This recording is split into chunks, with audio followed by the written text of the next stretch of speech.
जय मसीह की। मसीह परिवार वचन जीवन कार्यक्रम में आप सभी को हम स्वागत करते हैं और धन्यवाद देते हैं हमारे साथ में शामिल होने के लिए।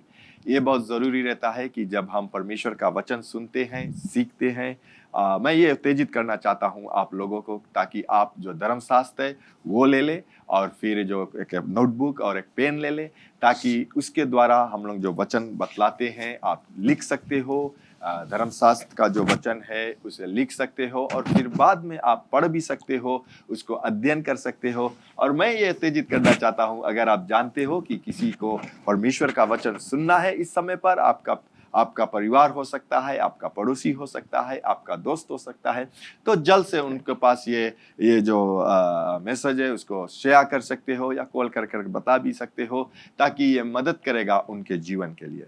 तो आगे बढ़ने से पहले क्यों ना हम प्रार्थना कर ले और फिर हम आगे बढ़ेंगे। दयावंत परमेश्वर, हम आपको धन्यवाद देते हैं कि आप हर एक समय अपने वचन के द्वारा हमें सिखलाता है, हमें दिखलाता है अपने बारे में, और कितना प्रेम आप हमसे करता है। तो होने दीजिए कि जितने लोग आज हमारे आवाज को सुनेगा, होने दीजिए परमेश्वर कि आपका जो ज्ञान का जो आत्मा है वो सभी पर आए, ताकि आपके वचन के द्वारा ज्ञान को प्राप्त करे और फिर उनके जो उसका जो मन है परमेश्वर, हृदय है, वो ज्योतिर्मय हो सके। धन्यवाद देते हैं यीशु के पवित्र नाम से, आमेन, आमेन। तो आज का जो हमारा जो विषय है वो हम देखेंगे। हमारे साथ में पास्टर डेविड आएगा और फिर वो वचन में आपको लेकर जाएंगे। लेकिन आज का जो विषय है, जो टॉपिक है, वो यह है मसीह का वर्तमान सेवकाई, यानी कि प्रभु यीशु मसीह का जो कार्य है, जो उसका वर्तमान यानी कि अभी का जो सेवकाई है। तो इस वचन में हम लोग पहला तो ये देखेंगे कि यीशु मसीह जो वादा परमेश्वर ने शुरुआत में किया था, उसको आने के लिए 4000 वर्ष लगा, और सही समय पर, जब वचन कहता है कि सही समय था, वो इस धरती पर मनुष्य बनकर आया, देहधारी होकर आया, फिर वो अपने कार्य को किया और फिर वो चला गया और 2000 वर्ष हो गया है। तो हम लोग देखेंगे वचन में कि वो क्या करता है और क्या करा है हमारे लिए।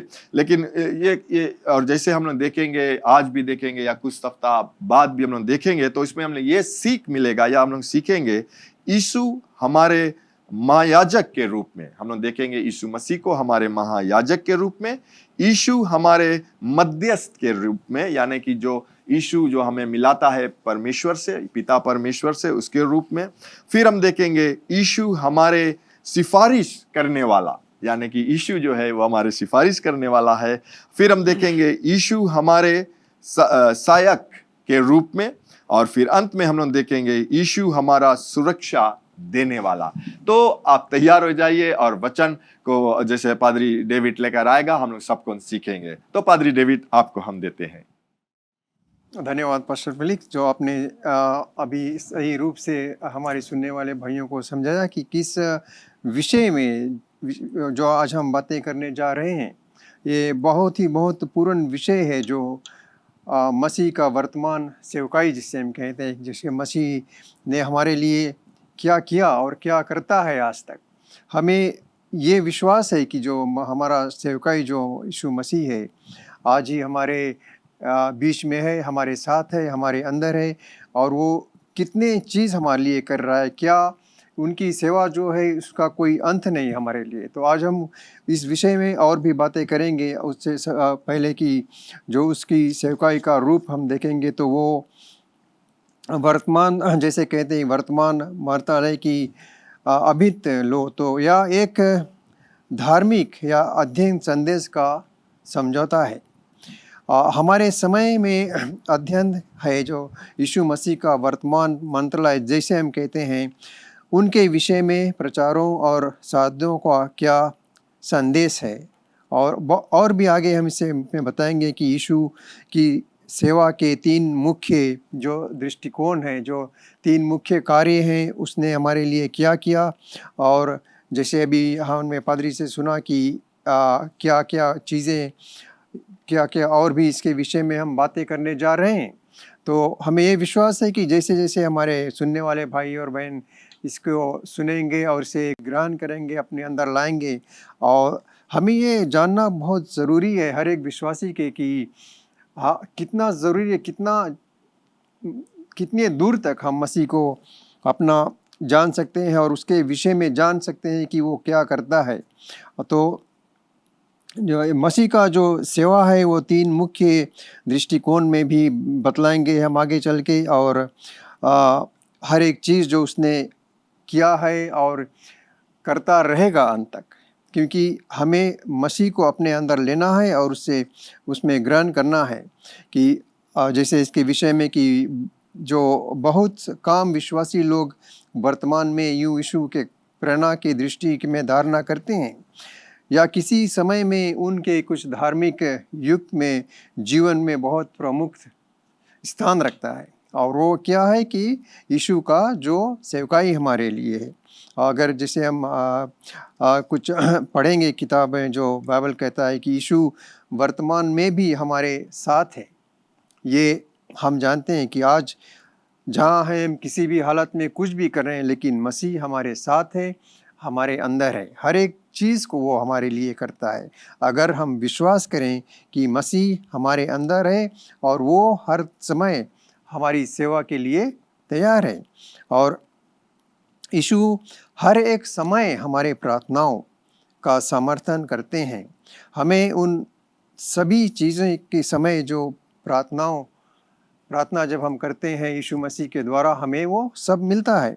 तो और भी बहुत ही मुख्य बातें हैं जो हम इसके विषय में हम करेंगे कि यीशु जो है वो हमारे महायाजक के रूप में है, यीशु हमारे मध्य में है। जैसे हम सुना कि और भी चीज़ें हैं जो हम आपको इस समय नहीं, लेकिन जैसे जैसे समय आते रहेगा हम बतलाते रहेंगे कि यीशु हमारे लिए हर एक चीज़ है वो जो किस तरह से हर एक कार्य को करता है। तो हमें अपने पाठ्यक्रम में मसीह का आगमन की तैयारी में 4000 जो वर्ष की अवधि तक परमेश्वर के कार्य का अध्ययन किया। तो ये 400 वर्ष और 4000 वर्ष और 2000 वर्ष के बीच में जो क्या था वो हम इसके विषय में भी कुछ कहेंगे कि यीशु मसीह की सेवा वृद्धि के बारे में अधिक जानकारी देने के लिए यह समझना महत्वपूर्ण विषय है कि उनका कार्य अभी भी जारी है और वो खत्म होने वाला नहीं है। उनका प्रमुख कार्य है मानवता के लिए उद्धार करना।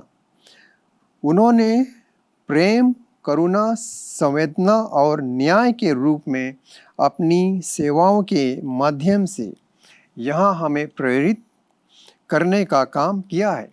और उसके जैसे और आगे कहेंगे कि उनके अतीत में 2000 से अधिक वर्षों के दौरान उनकी प्रेम और रहमत हमें हमेशा आशीर्वाद देने के लिए जारी रहती है और हमेशा रहेगी। उनकी मृत्यु और उठाने के बाद भी उनका आत्मा हमेशा हमारे साथ है। जिसे ये जब हम इसके विषय में कहते हैं तो अगर हम विश्वासी अपने आप को कहते हैं तो हमें ये जानना बहुत मुख्य ज़रूरी है कि यीशु मृतकों में से जी उठा, उसे किस लिए, और उसने उसके बाद हमारे लिए क्या किया और अभी तक वो क्या करता है। तो हमारे साथ हमेशा निरंतर आत्मिक सहायता के लिए वो हमेशा तैयार रहता है। तो ये सब चीज़ें हैं जिसके विषय में हम और भी जानकारी देंगे कि यीशु जो हमारे सेवकाई के लिए हमेशा उत्पन्न रहता है। तो हमें अपने पाठ्यक्रम में मसीह का आगमन की तैयारी, जो जैसे हमने कहा 4000 वर्षों से अधिक परमेश्वर के कार्य का अध्ययन किया है। अगर हम इसके विषय में और जानना चाहते हैं तो हमें विश्वास है कि जब हम पवित्र शास्त्र जो बाइबल है उसे हम पढ़ेंगे तो हमें बहुत सी सारी जानकारी मिलेंगे कि किस तरह से जो हम इस विषय में बातें करते हैं और करते रहेंगे, उनका लक्ष्य और उनका सही मध्यस्थ जो कार्य है वो क्या है। तो जैसे अगर हम पढ़ेंगे गलेशियंस की किताबों में, परंतु जब समय पूरा हुआ तो परमेश्वर ने अपने पुत्र को भेजा जो स्त्री से जन्मा और व्यवस्था के अधीन उत्पन्न हुआ। हमने हमारे प्रभु यीशु मसीह के सांसारिक जीवन और हमारे लिए उनकी मृत्यु और पुनः स्थान का अध्ययन किया, जिसके माध्यम से उन्होंने हमें शैतान के अधिकार से छुड़ाया। शैतान के अधिकार से छुड़ाया, ये है क्या है? ये बहुत ही महत्वपूर्ण विषय ये भी है कि एक हम अपने आप को अगर ले जा कर कहें कि शैतान तू भाग जा, लेकिन हम मसीह का नाम वहाँ पर ना लें। किताब में लिखा है, पवित्र शास्त्र में, कि जो कुछ भी हम मसीह के नाम से मांगते हैं वो पूरा होता है।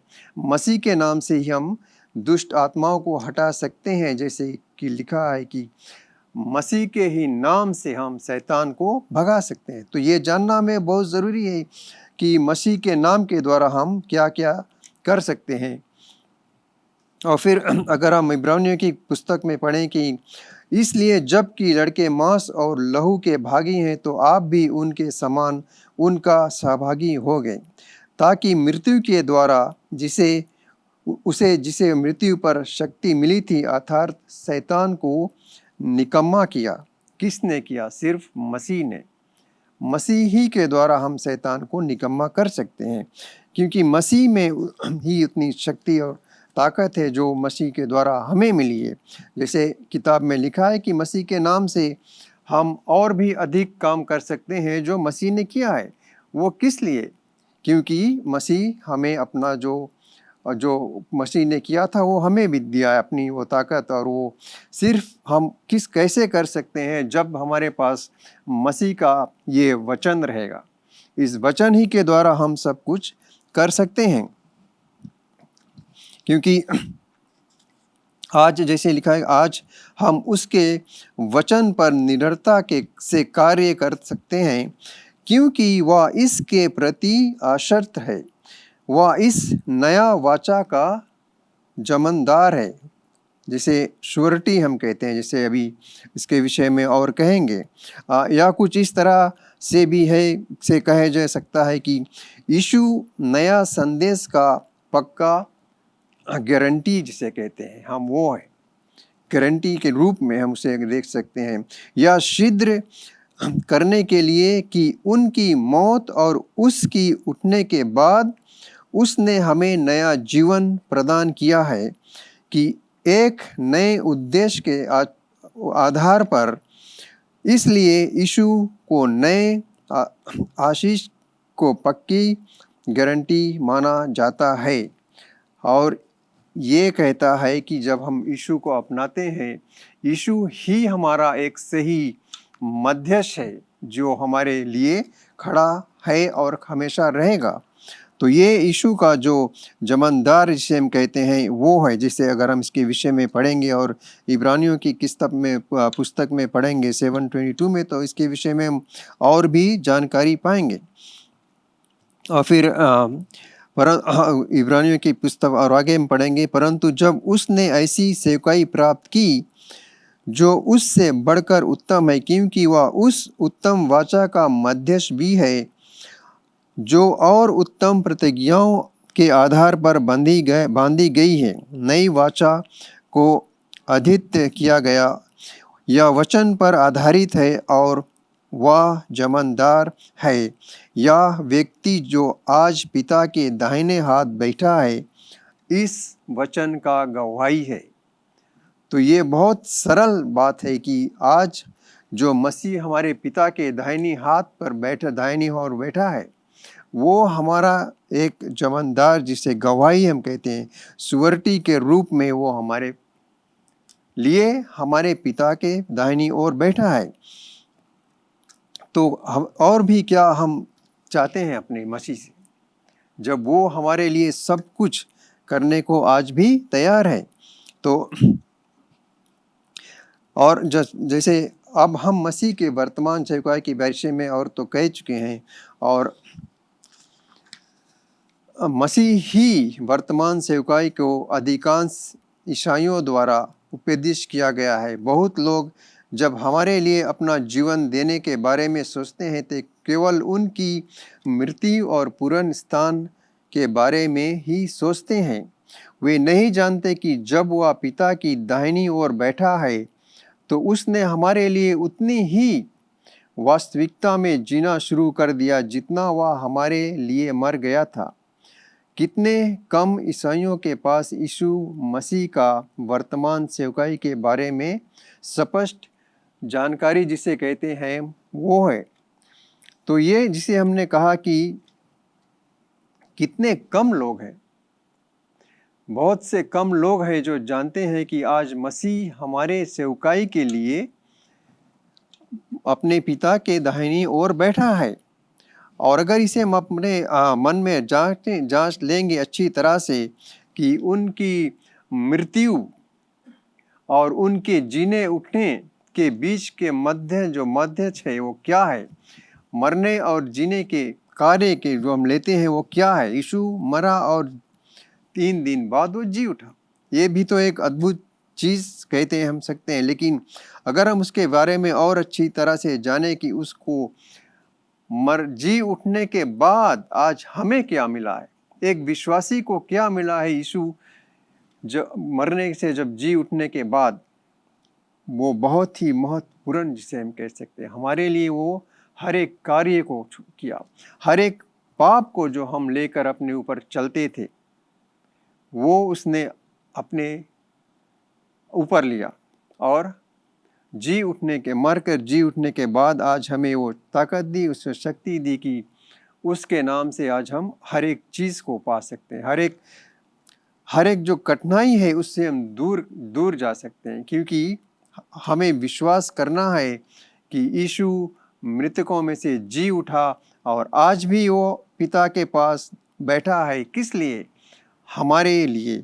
वो एक मध्यस्थ के रूप में हमारे लिए आज स्वर्ग में पिता के पास बैठा है। इसलिए हमारा जो भी निवेदन है, जो भी हमारी आशाएं हैं, जो भी हम चाहते हैं या जो भी हम करना चाहते हैं, हर एक चीज़ के लिए हम यीशु मसीह के नाम से कहते हैं। यीशु मसीह के द्वारा ही हम पिता के पास जा सकते हैं और हर एक चीज़ के हर एक कार्य के लिए हम यीशु मसीह के द्वारा पिता के पास जा सकते हैं और अपना जो भी प्रार्थनाएं हैं, जो भी हम चाहते हैं वो मसीह के द्वारा पिता सुनता है। और आज हमें ये बहुत खुश होना चाहिए अपने हृदय में, अपने अंदर की वो कौन है जो मृतकों में से जी उठकर आज हमारे लिए अपना कार्य करता है। सिर्फ मसीह ही है जो हमारे लिए सेवकाई के बारे में कहता है कि क्रूस से परे यीशु एक नीचा, दुखी और बहुत पुरान आदमी के रूप में था। जैसे अगर हम यशायाह की पुस्तक में पढ़ें तो वह तुच्छ जाना जाता था और मनुष्यों का त्यागा हुआ था। वह दुखी पुरुष था, रोग से उसकी जान पहचान थी और लोग उससे मुंह फेर लेते थे। वह तुच्छ जाना जाता था और हमने उसका मूल्य ना जाना। अगर यशायाह 53 के बाद इसे अगर हम अच्छी तरह से पढ़ें और जाने कि ये इसका जो हर एक शब्द है, एक एक शब्द वो कितना महत्वपूर्ण रखता है हमारे लिए, कि हमने उसे जाना भी नहीं और वो क्या हमारे लिए किया कि हर एक दुखी के रूप में हमारे लिए अपने ऊपर जो हर एक दुख को लिया और जब क्रूस पर गया तो कहा हर एक चीज़ का वहाँ अंत हो गया, हर एक दुख का, हर एक पीड़ा का। तो हमें विश्वास है, ये हम तो पूरा अभी नहीं कर सकते, लेकिन इसके और जब हम दूसरी बार आएंगे तो और इसके विषय में और भी बहुत ही बातें बाकी हैं, जानकारी हैं, उसे हम देंगे जब हम दूसरी बार आएंगे। लेकिन उससे पहले हमारे साथ पास्टर फिलिक्स हैं, वो जो कुछ और इसके विषय में जानकारी देंगे और हम यहाँ पर समाप्त करेंगे। आमीन। हम जानते हैं कि हमने आज सीखा है जो परमेश्वर का वचन से, और हम देख रहे हैं कि मसीह का वर्तमान सेवकाई। लेकिन हम लोग जो मैंने कहा था कि हम लोग आगे बढ़ने से पहले हम लोग ये ज़रूर आज देखा है कि बहुत से लोग जो है परमेश्वर को, यीशु मसीह को देखते हैं, सिर्फ क्रूस तक देखते हैं, उसके बाद में नहीं देख पा रहे हैं। लेकिन आज मैं ये कहना चाहूँगा कि जिस प्रकार से पादरी डेविड ने हम लोग को बताया है और दिखलाया है कि प्रभु यीशु मसीह का जो जन्म हुआ, फिर उसके बाद में मरण हुआ और फिर वो जी उठा, तो सिर्फ जी उठने के बाद में उस जाकर पिता के दाहिने ओर बैठा है। और ये हमें जानना बहुत ज़रूरी है कि यीशु मसीह के साथ में हम मसीह लोग पिता के दाहिने ओर बैठा है। यूहन्ना के किताब में कहता है, पहला यूहन्ना में ये कहता है कि जिस प्रकार प्रभु यीशु मसीह आज है उसी प्रकार से हम इस धरती पर है। तो ये जानना जरूरी है प्यारे लोग कि प्रभु यीशु मसीह जिस प्रकार है वो अब पहले के समान वो दुखी मनुष्य नहीं रहा। वो सिर्फ क्रूस पर हमारे पाप नहीं लेने वाला मसीह रहा, क्योंकि उसका वो दाम भर दिया और वो दाम भर कर वो जी उठा और वो आज सफलता का जीवन या विजेता का जीवन जो वो जी रहा है वो हमें और आपको दिया। तो मैं ये विश्वास करता हूँ जरूर आप कुछ सीखे होंगे या ये बातों को नहीं जानते, तो आज से अगर आपको जीना है तो यीशु मसीह के जी उठने के बाद में पिता के दाहिने ओर जाकर बैठा है, क्योंकि उसने शैतान को निकम्मा कर दिया। और यीशु मसीह में हम लोग शैतान को निकम्मा करते हैं। जब उसके हम नाम लेते हैं, यीशु का नाम लेकर हम शैतान के विरोध में आते हैं, तो वो निकम्मा शैतान निकम्मा ही रहता है। तो ये जानना हमें बहुत जरूरी है, क्योंकि वो हमारे ओर आकर हावी नहीं हो सकता है जब तक हम उसे मौका को नहीं देंगे। तो मैं ये विश्वास करता हूं कि आज के बाद हम शैतान को मौका ही नहीं देंगे हमारे जीवन में कार्य करने के लिए। अगर वो आने की भी कोशिश करेगा तो हम याव के साथ, दृढ़ता के साथ खड़े होकर ये कहेंगे कि यीशु के नाम से तू बाहर चला जा, और तुम्हारा कोई भी जो डिसीविंग जो वचन है या जो डिसीविंग तरह से तू मेरे जीवन में लाना चाहते हो कुछ अपने ओर से, तो वो नहीं हो सकता है। आमीन। तो क्यों ना हम प्रार्थना करें और समाप्त को करें। यीशु, हम धन्यवाद देते हैं आपको, आपके आत्मा के लिए जो आपने दिया है, आपका वचन जो हमारे आज बीज के समान हर एक लोगों के हृदय में आज बोया गया है। होने दीजिए कि ये वचन उनके हृदय में वो एक जड़ की नई जम जाएगा और उसी वचन में हर एक लोग जिएगा। यीशु, आपके चंगाई के लिए धन्यवाद। हर एक आपके विश्वासी लोग जो सुनते हैं, जो चंगाई को प्राप्त करना चाहते हैं, मैं इस वक्त कहता हूं यीशु के नाम से पूरे तौर से सर से लेकर पांव तक चंगे हो जा। यीशु, धन्यवाद आपके चंगाई के लिए और आपके आशीष और अनुग्रह के लिए, आप ही के पवित्र नाम से, आमीन। एक बार फिर आपको हम धन्यवाद देते हैं हमारे साथ जुड़ने के लिए। लेकिन सबसे अच्छा उपहार और आशीष जो परमेश्वर देता है वो है अनंत जीवन। वो अनंत जीवन और पाप क्षमा यीशु पर विश्वास करने से ही आता है। तो अगर आप यीशु पर विश्वास करना चाहते हो, पूरे हृदय और दिल से उसको अपना आत्मा देना चाहते हो और आज से उसके पीछे होना चाहते हो, बपतिस्मा लेना चाहते हो, कलीसिया को ज्वाइन करना चाहते हो या उसमें शामिल होना चाहते हो, वो शुरू होता है आज और अभी जब आप इस प्रार्थना को हमारे साथ करोगे। तो हमारे साथ प्रार्थना कीजिए, मन से विश्वास कीजिए और कहिए, दयावान पिता, मैं विश्वास करता हूं तेरे पुत्र यीशु पर। यीशु, तू मेरा प्रभु है। तू मुझे आज मेरे पापों से मुझे क्षमा दिला, मेरे दिल में आ, अपने आत्मा से भर। मैं विश्वास करता हूं कि तू स्वर्ग से आया, मेरे पाप के लिए मरा और तीसरे दिन जी उठा, फिर से आने वाला है। मुझे मदद कर, आत्मा से भर, विश्वास में चला, यीशु के नाम से, आमीन। अगर आपने वो प्रार्थना किया है, मेरा पूरा विश्वास है आप अगर दिल से किया है, आपके सारे पाप क्षमा हुए, आप एक नए जीवन, नए सृष्टि बने हो। तो मैं चाहता हूं अगर आप हमें संपर्क करोगे, हम लोग आपको मदद करना चाहते हैं विश्वास के कदम में या विश्वास के जीवन में चलने के लिए, और आपको उत्तेजित करते हैं कलीसिया ढूंढिए, बाइबल को पाइए, बाइबल पढ़िए और अपने विश्वास में मजबूत बनिए और अपना जीवन यीशु के लिए जिए। धन्यवाद एक बार फिर आप हमारे साथ होने के लिए। परमेश्वर आपको बहुतायत से आशीष दे और ये हमेशा याद रखना कि यीशु मसीह ही प्रभु है। Learn more from God's Word and send us your prayer request by visiting our website www.jclm.org, or you can like our Facebook page, Jesus Christ is Lord Ministries. to keep up with the Now Word of the Lord for the season. Follow us on Instagram, JCLMPG. Better still, subscribe to our YouTube channel, JCLMPG, to receive the latest teaching of God from the ministry.